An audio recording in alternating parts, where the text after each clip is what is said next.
very good afternoon to all of you, and a warm welcome back to the Mind Matters webinar series, where we talk about what matters to our mind and, of course, try to address these concerns that we hold in. So, I would like to remind all of you that we are available on our chat lines if you are to have any concerns and any questions to be resolved or answered. So, with that, we have Ms. Uttara Ilangakoon, who is a clinical psychologist who will be able to support us addressing the concerns that we have in our minds so far, especially during this lockdown. So, it is all to do with addressing the worries in our minds. So, to start with, Uttara, I would like to know, what do you exactly mean by a worry? We'll start our conversation for the day with that. The commonly heard words or some of the commonly used words would be like, I'm feeling worried, I'm feeling sad, I'm feeling anxious, I'm feeling down, I'm feeling stressed. So things like this. But what we need to remember, if we take out of these words, worried, what is worried and sadness and anxious, they are different one another. Though they may seem the same, but there are certain characteristics that make them different.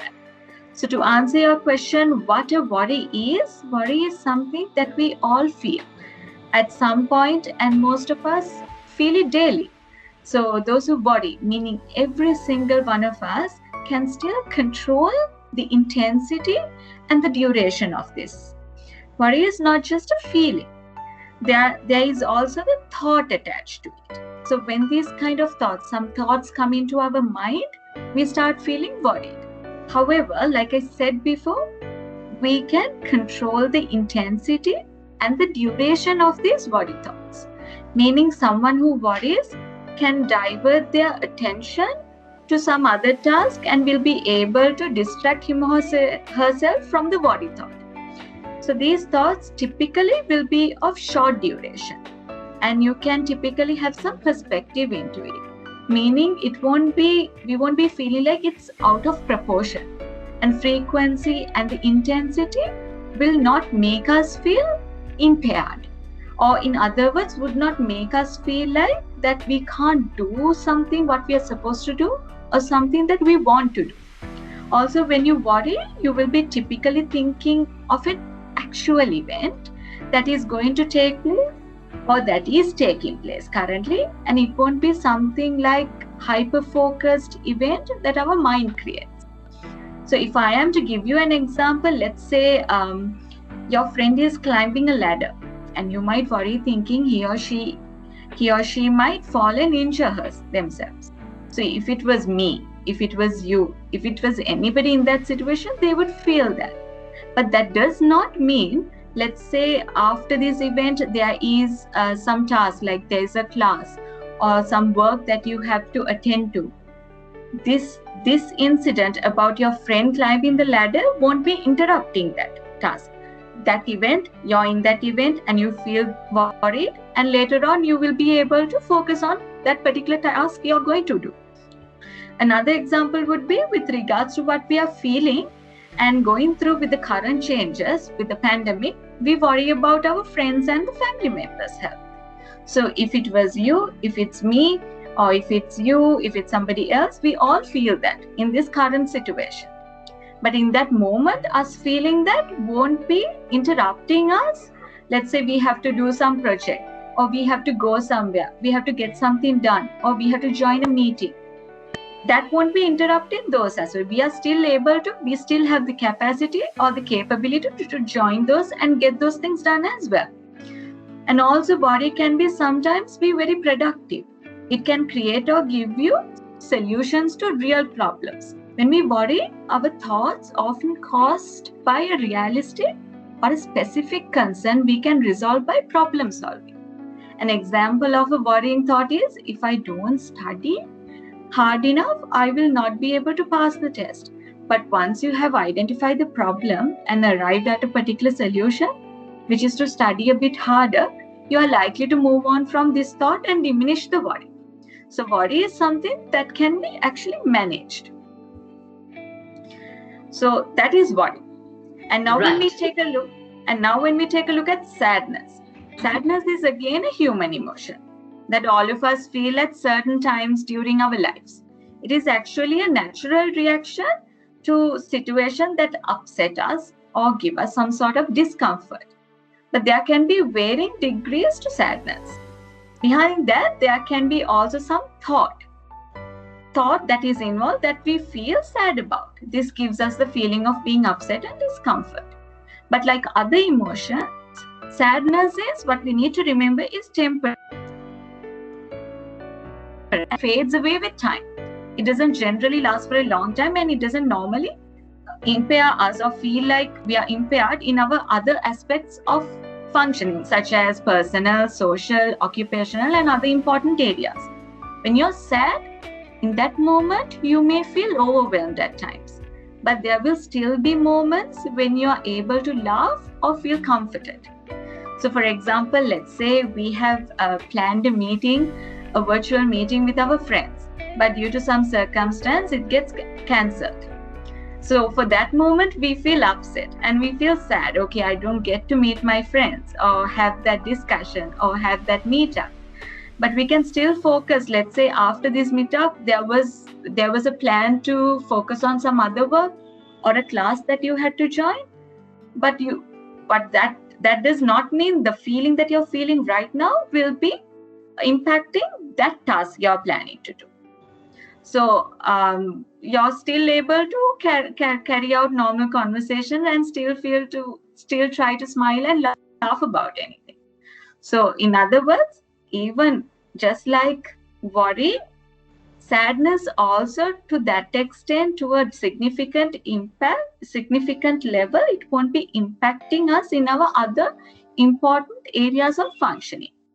So that's actually what are the similarities and the differences of worry and sadness. Right. So that gives me another area of concern or area of question. So what is exactly the difference, or what is exactly we understand by anxiousness? Is it the same as below that we discussed, or is it the same as above that we discussed, or is it actually something different? We are all looking at it from a very layman line of it before we go into the clinical understanding. So if someone says, I'm really feeling anxious, what do you actually mean by that? Yes. When we take anxiousness is actually different to worry and sadness. But that is also a temporary but an expected response to some form of stressful situation. Let's say we are feeling anxious. What we do is we tap into actually our physical feeling, and the feeling would be a generalized physical tension rather than many physical symptoms. But what happens is when we are feeling anxious, we tap into a physical feeling. It is not something that happens all the time, but when it is happening, it can be appropriate for what is happening in that situation. We may feel fearful, and again what happens is when we are feeling anxious, let's say we are tapping into our physical sensation, it can be followed by a worried thought. That can happen. There can be a worried thought. But what is different is when we are feeling anxious, we are tapping into a physical sensation as well. One generalized physical tension. And we may feel fearful, and again in this situation we can be worried or worried thoughts. But what we need to remember is that also passes with time. And again, it doesn't interfere with our other important areas of life as well. It is also important to note that everybody is different. Okay, somebody who has a personality where they think deeper into a situation, they might feel a bit more anxious. But that does not mean there is something wrong with that. It only means that each and every one of us is different to one another. So in these kind of situations as well, we will have these thoughts or questions starting with what if or will I. To give you all some examples of some of the situations that we might feel anxious, one would be when we have a subject that we find hard, but there's an exam coming up tomorrow. We might feel anxious, followed by the thought like, will I be able to pass? If I don't pass, will I have to repeat this exam? And in that situation, it's appropriate and it's normal. And if we are to take some examples, especially taking into consideration the current situation, currently not being able to meet our friends, not being able to go for lectures, with things being delayed because of the pandemic situation, we might feel a little anxious about our future, our relationships. Even that, in this situation, it's appropriate and it's natural. So, with regards to our friendships, seeing our friends, family situation, and studies, our mind might start asking questions like, will I be able to see them? Will I be able to see them soon? Will I be able to graduate this year? Will our graduation get delayed? If I go out, will I be putting my parents at risk? These are some of the thoughts that might give us some form of sensation that gives us that we identify as feeling anxious in this situation.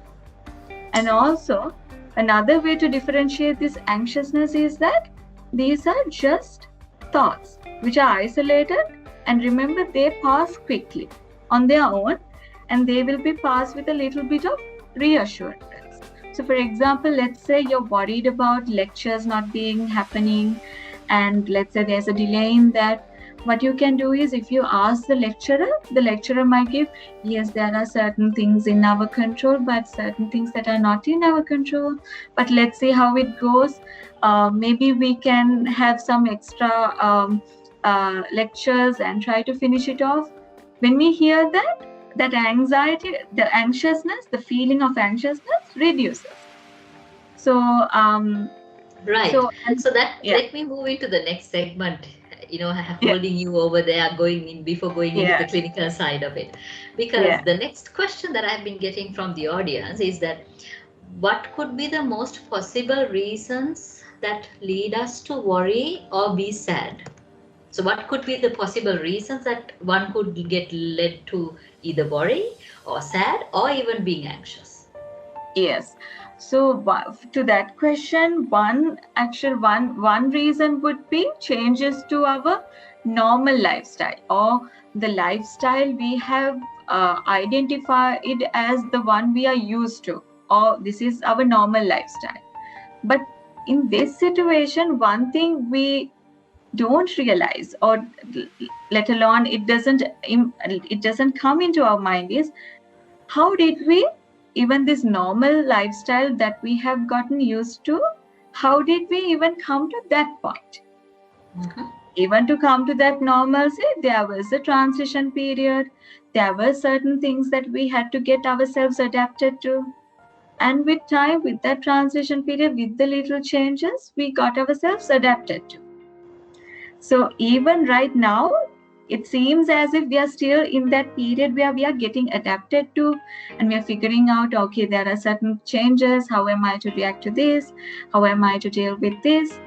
But even in the previous normal situation, or a normal lifestyle, even to get used to that, there was that period. So moving on to this, the reasons per se, or the factors. And one factor would be, let's say, with regards to meeting our friends. There is this fun factor attached to it. Let's say when we were meeting our friends, we used to go out, we used to have lunch, we used to have dinner, we would go out for drinks, we would go on trips, and we would be physically available for each one of us, and we would enjoy. It could be that the feeling or what we felt when we were doing that, when we were with our friends, that may be a factor that we are missing right now. And also with regards to interpersonal relationships, let's say relationship with the girlfriend or the boyfriend, certain things that we might start worrying about would be, what will happen to my relationship? Will I be able to continue this? When will I be able to see them? These kind of things. And let's say relationship with the parents or the family, certain things would be like, will I be able to meet up with their expectations, or will I be able to make them feel good or proud? Sometimes there are difficulties at home, like let's say there are some of us who go through difficulties at home. Now in this situation, we are stuck at home and things are getting worse. So sometimes we might start feeling like, when will this be over? When will I be able to get back? So with regards to friendships, and also with regards to friendships, something would be like, I'm not able to hang out with my friends or meet them. Will I not be included in this group anymore? So when will I be able to see them? There are things that we start worrying about in Worried these about. situations. Right. So, moving to the next one.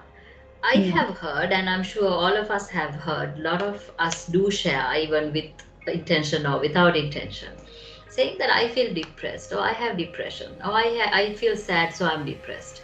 So, can Mm. you explain what is exactly the difference between feeling depressed versus clinically identified diagnosed depression, and feeling anxious versus clinically Yeah. identified clinical anxiety? Okay. So, since we explained what sadness is before in detail, how we can differentiate what clinical depression would be based on the duration of the sadness or the low mood and our behavior. In other words, when feeling down or when we are feeling sad and it continues for some time without any episodes where we feel like we can come out of it, or when we are not able to come out of it, these are the two parameters where we can identify whether I am going into developing certain clinically depressive symptoms or not. So this feeling you have would affect, and the other thing is this feeling that would affect all aspects of your life or some aspects of your life. It doesn't have to be all, it can be just some, and make you feel like uh, you feel debilitated or impaired, like, there can be certain disruptions in your personal life or occupational life or social life, and you find it you feel the distress and you find it difficult.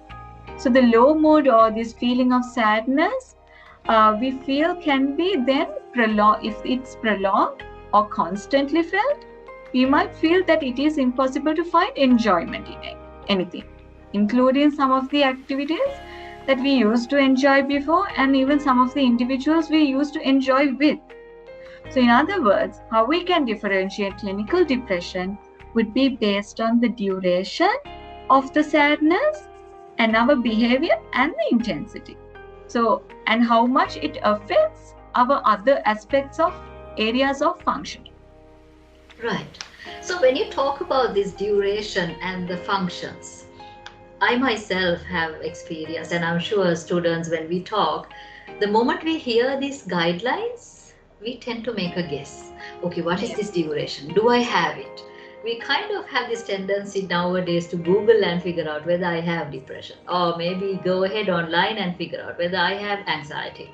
So, Yeah. what is it that you have to say about this? If someone is actually having depression, clinical depression, or clinical anxiety, what will be the symptoms, or how can I go ahead and see or think, do I actually have it, or do I do I actually have something else? How do Hmm. we get this assessment? Yes. So I will actually start with what is anxiousness and how to differentiate that with anxiety, and then go into that. Yes, sure. So let's say, so compared to anxiousness and worry, we talked about earlier how we can differentiate clinical anxiety from that would be when we struggle to shift our attention from one task to another or distract ourselves. And when we feel that our worry thoughts consume us, and when it's making us experience, let's say, significantly higher number of symptoms, and when we are finding ourselves thinking about a situation out of proportion, where we are thinking about the worst case scenario all the time, our thoughts can be, we might feel like, okay, our thoughts might be sounding a little bit irrational or vague. And then when it is caused more frequently and more intensely, and it gives us discomfort, and we feel that it has impaired our different aspects of our normal life, that is how we differentiate. Okay, maybe I'm developing a little bit more into anxiety than anxiousness, because it's becoming a bit more distressful now. So that is how you differentiate the points I told you. From those points, we can realize, okay, whether I'm going into some form of anxiety symptoms or whether this is actually anxiousness. But what happens is like when we are feeling some symptoms, we can sometimes go into, like, we might start, we all do that to a certain extent, we all do that. We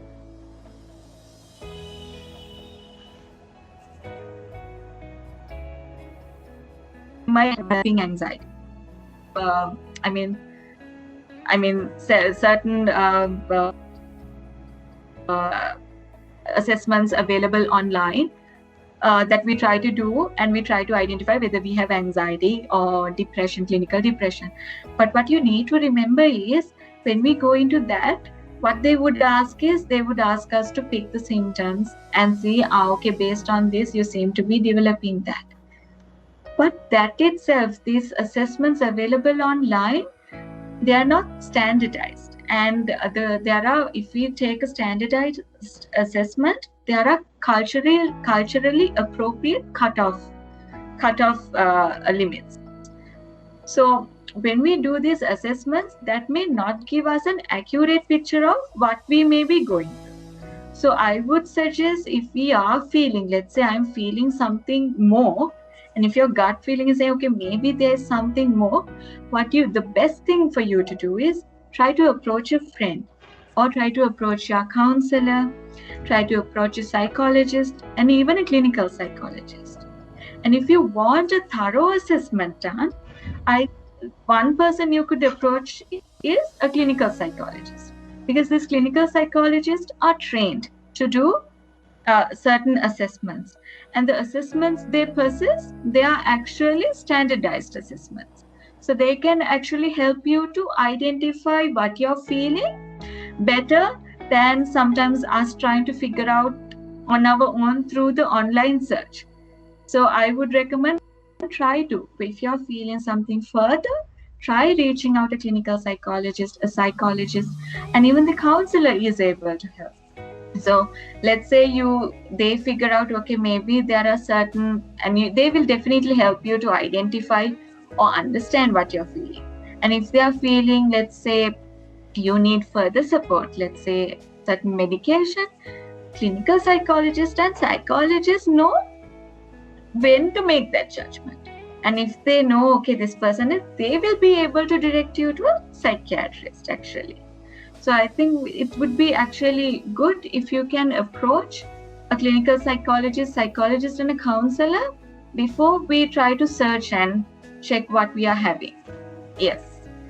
Right. So now that you talk about clinical psychologist and a counselor and a friend, yes, why not we always go to a psychiatrist, or why not you always go to a person who can give you a tablet and fix? And why are you recommending to reach out to a friend, or reach out to a counselor, or reach out to a psychologist? Is there any difference between these two?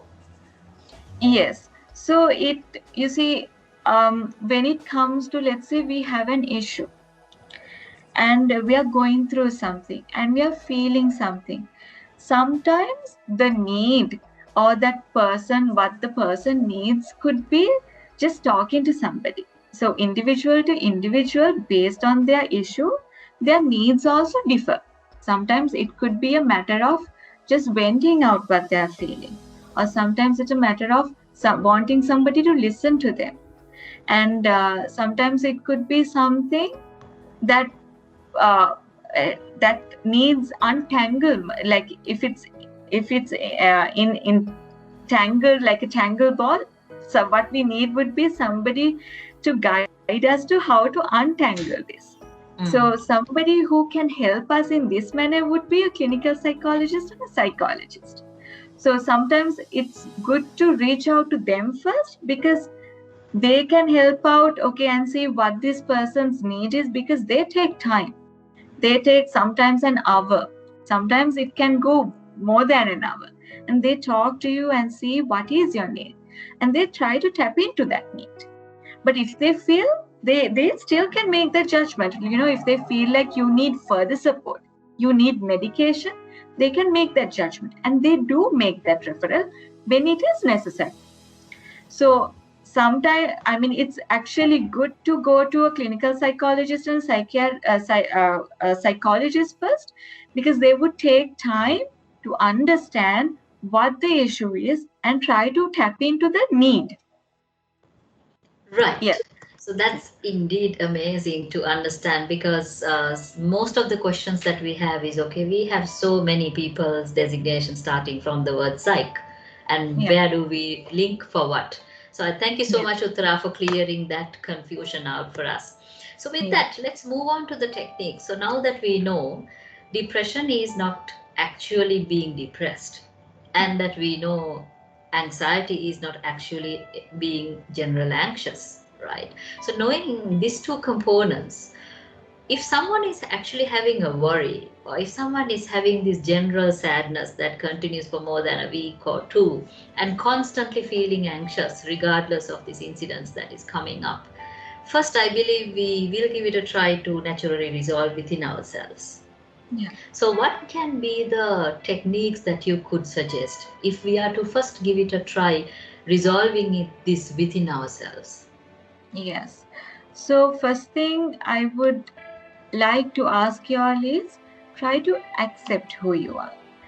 Remember that each one of us will feel differently, and there is nothing wrong with that. And also, if you're feeling something,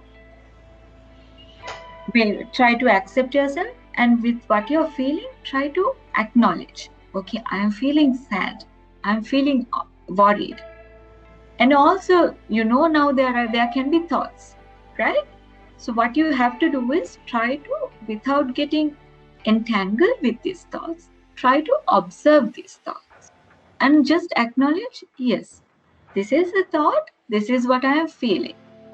And remember that during this time, we are all feeling this way, especially during this pandemic situation. And then remember one more thing, another important thing would be that nothing can be completed or complete. But what we can do is we can always manage these things. And also remember, with the changes with the current situation, there are certain things that are in our control, and there are certain things that are not in our control. So what you have to try and do is try to focus on the things that are in your control.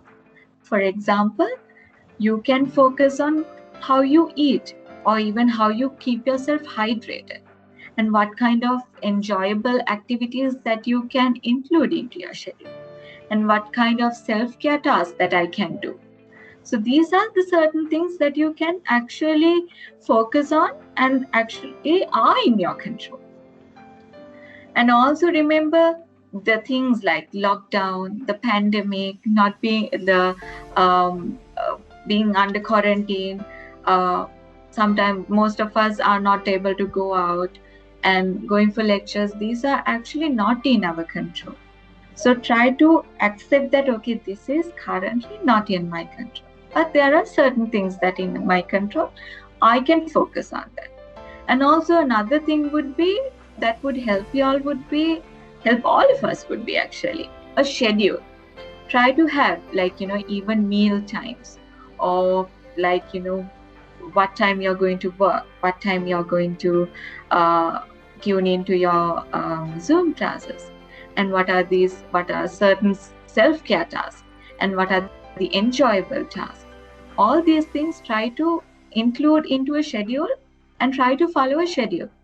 The reason is it gives you some form of organization. There's a lot of things that we feel it's chaotic around us. So when we are actually focusing on a schedule, we feel, okay, it's less chaotic. Okay, there's some organization among the chaos. And sometimes it gives us that sense of predictability. Okay, after this class, I get to do this activity. So a schedule will also help all of us greatly. And also try to connect with what you are doing mindfully. For example, if you have a pet and you're trying to spend some time with this pet, try to make an effort to keep away your devices away and try to connect with yourself, and also try to connect with what you're doing. Feel that senses, try to tap into your senses. Oh, what am I doing? I'm playing with him. And also even gardening. When it comes to gardening or something like any activity, try to be in that moment. Okay, what am I doing? Okay, what is the next step? The next step is this. This technique can be even taken up to even when we are having meals. You can mindfully eat what you're trying to. Okay, what am I having? Oh, I'm having this. Is it salty? Is it spicy? So we can try to connect with that moment we are in. Also, another thing is if you're feeling overwhelmed with a lot of thoughts going in our mind, one thing you could try is try journaling. Journaling means try to write down these thoughts in your mind in a diary or a book. What happens then is, all the chaos or like a lot of thoughts and the feeling of overwhelmment with that, when we are writing down all our thoughts, what we can do is we are literally taking that whole overwhelmment and displacing it onto the book. So that also can help you with what you're feeling. And the other thing is, if you miss spending time with your friends, I know it's not the same what I'm going to suggest right now. What you can try to do is try to plan a virtual hangout where you get to play a video game or have a virtual watch party where you watch something together. You could try out something like that. And another point I would like to add here, because this is also another point that we come across, would be some of y'all must be going through, would be, I know with a lot of online classes, we can be going through fatigue. So it could be because sometimes the learning experience not being interactive and all the lesson can be monotonous. So in these situations, also scheduling can help. So for example, okay, this particular time I'm gonna sit for the Zoom class. Okay, so after this class, I'm gonna take a break and try to have some incentives. Like, okay, after this, I get to do this. That is your incentives. If I complete this class, I can go and do something that is enjoyable, or I can take a break. So in that way, you can motivate yourself. Yes. Right. So these are some of the techniques. So when you were speaking about connecting, right? Yeah. If I get this right, I would like to clarify this further for all our students. How do you connect is a question that we normally ask. So if it is nature, I'm sure there had been instances where our students or even us, we take a break from an online session, but we go into maybe another social media platform. We go Yes. into maybe another device or maybe watching television or maybe, of course, playing a game, but still in that virtual platforms. So Yes. is this connection? Can this be connection? Or are we looking at a different platform of connection where you actually stimulate all your senses other than just eyes and ears? Yes, this is actually connecting with yourself, meaning, because right now what we do is mostly we are watching something, we are in a meeting, so we are with the devices, but that is not connection. Connection means trying to connect with the nature, trying to, even with what you're doing, let's say you're painting something, or let's say you're cooking, connecting with that moment where you use your five senses: eyes, ears, nose, mouth, and even what you're feeling on your skin. Look around. Let's say you're painting. Look around. Okay, what are you doing? You're taking, what are the colors you're planning to? Oh, what is it that you're drawing? And the colors you're using. See what you're doing. Okay, connect with that. And the other thing is try to listen. Okay, when it's painting, there may be not much to listen to. But if it was a different situation, you can try to see, if you're in nature, you can try to see, what am I hearing? Okay, there's the sound of the birds, or there's a dog barking, or there are vehicles. You try to connect. And even, let's say, again, we take the example of painting. Try to see how you're feeling. Like, use your touch. Okay, what are you feeling? What is the canvas? Is it canvas? Is it paper? How do you feel about that? You try to connect in that moment. And let's take another example. Let's say eating. When you're eating, try to connect with try to see, focus on the taste. What am I tasting? Is it salty? Is it too spicy? Or what is the color of the food? Oh, it's dark, or it's a little reddish. Okay, this is like plain. Try to connect with your senses. So that is actually what you mean by connecting with yourself and connecting with that particular moment. Right. So we have a very interesting question. That is about, when am I connecting? How do I know that I am connecting with a worry or sadness or anxiousness? If so, should I connect with this worry? If not, should I avoid it and go to something else? Yes. So one thing is, when we are worried, like as we discussed, when we are worried, when we are feeling sad, there can be a lot of thoughts coming in. There can be always be a thought involved with that. So sometimes distracting ourselves would not be easy for us. Like, we try to distract, but let's say if I ask you, try not to think about a red apple. What comes into our mind? What comes into Indeed, you our see. mind is the red apple. Okay. So sometimes distraction, there are not certain times where we can distract ourselves. We can try to focus, and we can try journaling, and we can try a self-care task. But there are times where it is difficult. So I would, in that situation, what you can do is you try to observe, what is it am I feeling? Okay, I'm feeling worried. I am feeling worried. And what is the thought? Okay, this is the thought I am getting. You observe that and you acknowledge that. Yes, I am feeling this in this moment. And it is okay to feel that and validate that. Yes. Right. So, moving into the next area, um, we do know now that, okay, there is a difference between clinical depression and clinical anxiety versus depressed and being sad and anxious. And then what we can actually do if we are feeling all this anxiousness or maybe sadness or feeling depressed. Then, what if we see one of our friends around, or maybe one of our relatives or colleagues, anyone around, we kind of notice that this person is a little away from the normal behavior, a little Yeah. more worried, a little more negative, or a little more tired and sad. How can we offer to help that type of a person? Yes. So in a situation like this, the best thing you can do is listen to this person. If the person is talking, just listen. No, don't try to give any advice, don't try to solve it, just listen and be there. And if it is, be present in that moment. If it is something that is a matter of sorting something out, help them with trying to work through the problem. But let's say, however, if you feel, and even with listening, if you feel like this is not enough, this person needs further support, say it is okay what you're feeling. Yes, you're feeling something and it is intense. Validate his or her feelings. And then try to bring out the courage in this person or your friend or this family member to reach out to a professional.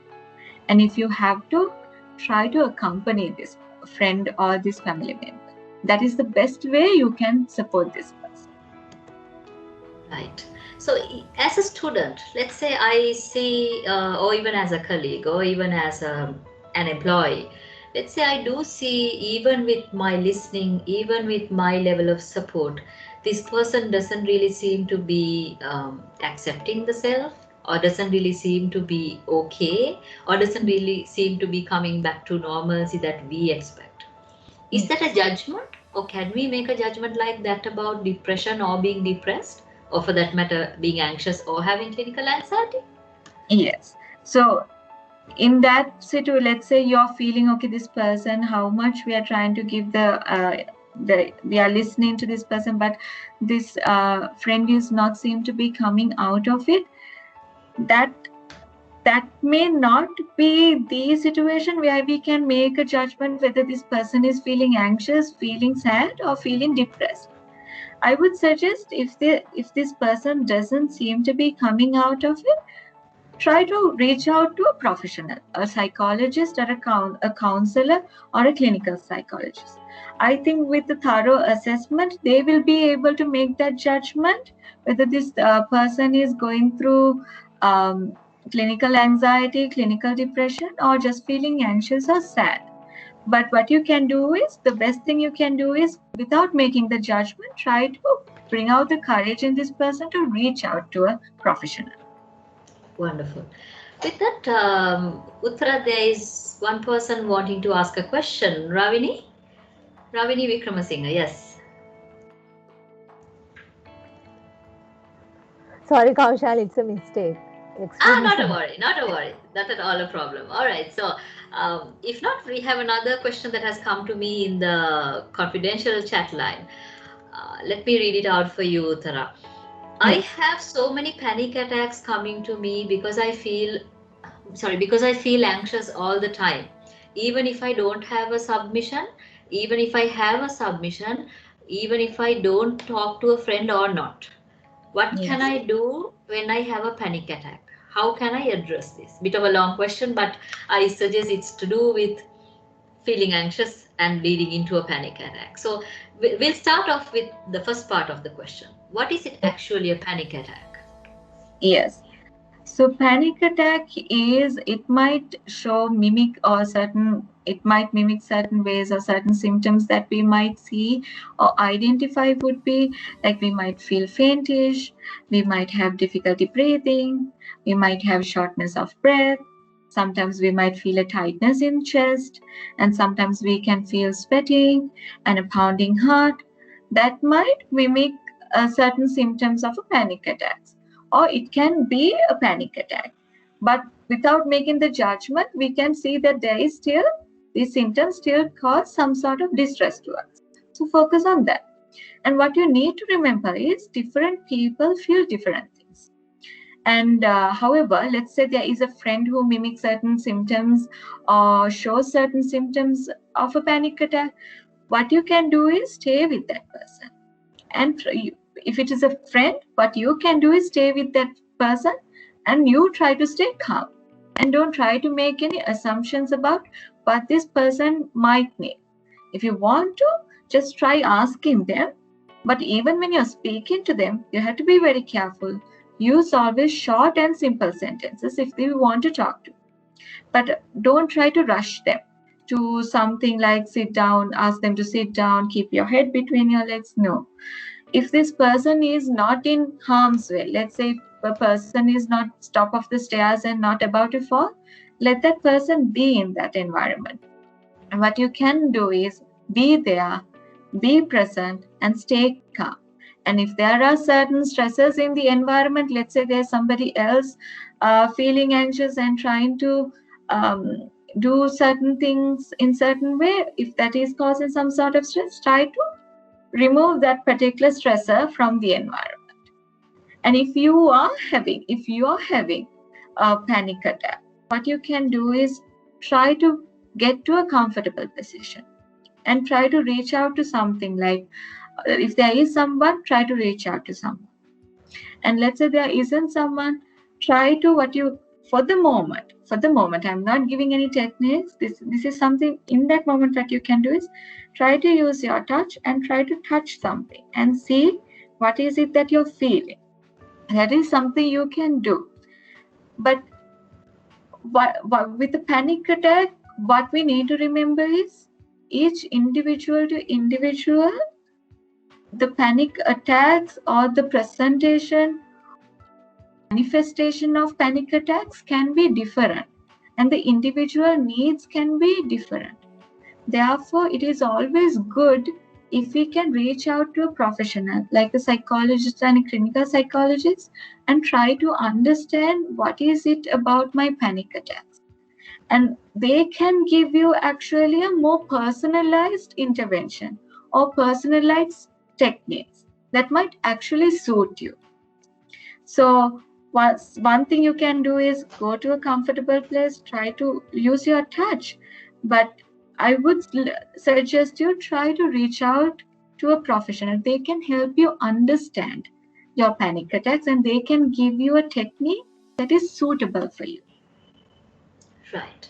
Yes. So, since we talk about the question of panic attack, I have a question that if you can explain would be amazing. Yeah. When there is a panic moment that is taking place, we generally tell everyone, please get yourself grounded. What do you Yeah. mean by grounding? What does this grounding mean? Can everyone practice it? If so, how? So when it comes to grounding, also grounding in the sense we are trying to focus on something and we are trying to be in that particular moment. Like let's say now we are feeling when we are feeling difficulty of breathing, there can be so many thoughts going. Am I going to die? Am I getting a heart attack? But it may not be the case. But what we are trying to do by grounding is we are trying to focus, okay, this is a difficulty of breathing. Okay, this is the breathing, and we try to ground ourselves in the moment. Okay, I am here. There is somebody with me next to me. We are trying to ground to that moment rather than we trying getting lost in the thoughts of am I getting a heart attack, am I going to die. So sometimes what happens is we tend to focus, we lost in the thoughts. So we try to ground ourselves in the moment. So when it comes to grounding techniques, actually there are many grounding techniques, but all these grounding techniques may not work for all of, like, let's say certain techniques that we have heard is take a deep breath and try to, while counting 1 to 10, slowly let it out through your mouth, right? Even that technique, that may not be a technique that everybody can use, because the way the panic attack presents or the symptoms can be different to one another. So we have to identify each person's presentation, what is this symptom, what is it, what are the situations that he or she is getting panic attacks. We have to identify the manifestation, and then only we can use certain grounding techniques suitable for one another, Right. So with from one that, person to another. Another thing would be, yes. yes. So with that, let's go into the most important or the summarizing session of the day. So if we are Yes. to take care of our worried self, if we are to take care of our sad self, or if we are to take care of our anxious self, let's first get into Yes. acceptance. Let's first accept who we are. This can Yes. happen to me. This is very natural for any human being to go Yes. through, and this will pass away, right? Yes. Then as a result of, Yes. if it is still with you, you can continue to have connection. You can continue to have establishing the connection with nature, because we are naturally, being human beings, we are a part of nature. So go away Yes. from this digitalization, go away from these artificial things that you have around you, but find out something natural that you can connect yourself with. Right? Yes. Then, if you are still seeing a friend or anyone that is close to you going through this feeling, if you do not have any way that you can support other than listening, please do reach out to a counselor or a psychologist, or for that matter, a clinical psychologist who can give further intervention. In addition to all these three things that we speak about, or rather we talked about in the last 1 hour, what else can we do, Uttara, in order for us to take good care of our mental health, especially in an era that we are going through so many changes back to back? Yes. So one thing definitely we have to do is, like you said, accept ourselves. We are different to one another, but that's okay. That just shows how unique we are. And another thing that we might be feeling during, like you said, during this era, would be like we might feel miserable. We might feel like everything is coming down, everything is collapsing. Remember that in this particular stage, what we are feeling, it's okay. And we are feeling that. And it is normal. Validate yourself. Yes, I am feeling this. But what you can do is remember, I'm not alone. I'm not alone. And all of us, we feel this in this particular stage. And we are all going through this stage or this transition period. And also, like, um, with regards to another thing is with regards to your focus, try to focus on the things, again, like I said before, try to focus on the things that you can control in the moment, not on the things that you can't control currently. But also accept those things that are not in our control, they're not in our control. These things are not in our control. And remember, it is okay to take a break. Take a break if you want to take a break. Don't try to always, if you feel like you're getting overwhelmed and you are trying to distract yourself, just remember it's okay to take a break. If it is just lying down, even that, it's okay to lie down and wait. And also, one thing you can do is try incorporating self-care tasks, things that you feel like doing for yourself. It could be painting your nails, and it could be for somebody else it could be making something. Somebody who is interested in electronics, it could be getting yourself involved with something that makes you feel good. And also it could be about eating. It could be about how you hydrate yourself. Keep yourself hydrated. Try to do things that where you feel like I'm taking care of myself as well. Right. Wonderful. So, with that, let's go into the personal questions that have come to us, because this brings us to the main discussion and main areas that we have addressed for the day. So, we have few questions that have come on the personal chat line, which I will present to you. So, we do have one individual who had been actually going through clinical obesity and had been having some serious clinical medical conditions, which includes high blood pressure. So, even though the person is actually personally working on the self motivation, the concerns that this individual is having is when even the tiniest thing go wrong, he or she feels quite tender and quite excessively worried and excessively anxious about it. And I worry that my life is taken over by my health. What can I do to avoid this? Okay.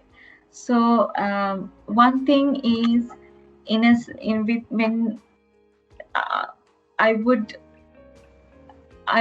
I appreciate you for actually say, okay, there are certain things that I am going through, because it takes a lot of courage to say that. And one thing is, with regards to these kind of thoughts, like let's say in this situation, I'm feeling, okay, this is a thing, there's something small going wrong.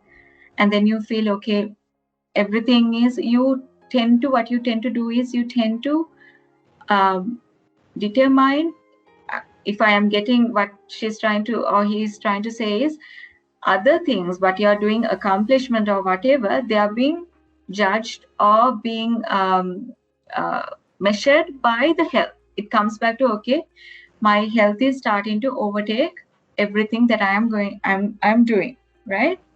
So one thing you can do is, with regards to certain things or something, that what we do is we tend to focus on the things that are going wrong. But at the same time, remember, you said you are working towards certain things, and there are certain things that you have been focusing who you have been doing and that have been a success as well, right? What happens is, it's a human thing.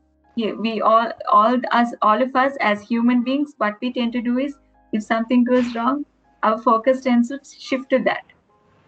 So what you need to try and do is try to bring your focus onto, okay, yes, this is there, this happened, but see, I did exercises today. Okay, I tried to cut down today. Okay, I ate only a salad today. Or let's say I ate something today, but nothing happened to my weight. But I was doing exercise today.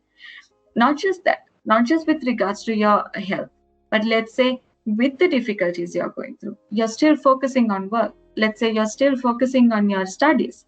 Let's say you're doing a project. Let's say you're taking care of yourself. You're making an attempt to take care of yourself. All these things, even the tiniest thing, can be an accomplishment. Because when we are going through, let's say when we are feeling sad or when we are feeling down, even with that feeling, trying to do something, it takes a lot of energy. So try to be kind to yourself. Try to shift that kindness you give to other people around you. Try to shift that kindness to yourself and have a soothing touch. You're doing the best you can. Yes, it went a little, but it's okay. You're trying your best. Remember that you're still trying. That is what matters. And tell yourself that you're doing your best. I'm so proud of you. You need to start being kind to yourself. We all have to do that. Wonderful. And with that, I would like to invite this individual. Please do come and meet me when we have time in the university. And of course, students, we do have the online counseling opportunity available. So if you need to have a chat, we are always there to support you.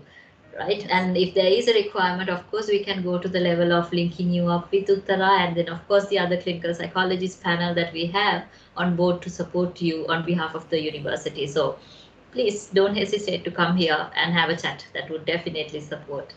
Right. So moving to the last bit, Uttara, if someone to take care of themselves in the best way in their mental health, what would you give as an advice? So, with regards to your mental health, remember sometimes what we tend to do is we try to think, okay, our physical health, we focus on what is happening, what we are feeling outside, and we attend to those things. But remember, our body and mind is connected. So, what's something that we are going through? If we are going through something and when you are feeling something and we are feeling overwhelming, yes, validate yourself. Yes, I'm feeling something, and it is okay. It is okay what I'm feeling, and I'm allowed to feel what I am feeling. You need to start validating what you're feeling. If you're going through something, validate yourself. What happens is some of us, something that we might feel is there isn't, we may be in environments where there is nobody to validate what we are feeling, right? And we might feel alone, and we feel like they don't understand, or they may not be going through the same. What if I tell this? Will I be judged? Things like that. Remember, if you're feeling some sort of discomfort, you are feeling that discomfort. And validate, yes, I am feeling hurt. Yes, I am feeling pain. Yes, I am going through something and I am angry. You start validating yourself. And sometimes there won't be a single person to validate what you're feeling, but you start validating yourself. And if you need, and there's while validating, but there are still a lot of things that you're going through, remember, you're not alone. There are a lot of people out there, especially in Sri Lanka now. It's becoming more and more established. People are giving prominence to mental health. Try reaching out, because it takes a lot of courage and a lot of energy to even come out and speak to somebody. And the people who are already doing that, yes, thank you for doing that, because sometimes, because y'all are coming out, the rest of the people say, okay, we also can come out. And yes, so remember, you're not alone. There are a lot of people out there who are to support us. And these people, these professionals, they do listen, they do take time. Most of them, they are in this place where they don't judge. They will listen, and they will give you time, and they will let you talk. You can just talk and let anything out. Remember, you're not alone. Yes. Wonderful. Thank you very much. And that brings us to the end of this session. I would like to give a minute for the audience that is with us. If there's any questions to be asked on voice, if there's anyone who wants to share your thoughts, this is the time. And we would wait for a few minutes until that happens to see if anyone wants to ask and clarify something.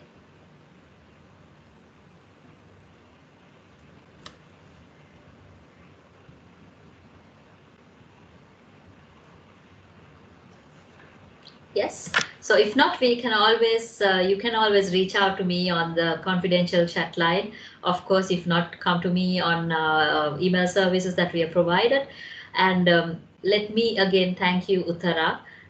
Thanks a lot for joining us today. And then, of course, giving this opportunity to explain to the students about exactly what is the difference between this clinical depression and clinical anxiety, and officially what is the human worry, human sadness, and human anxiousness.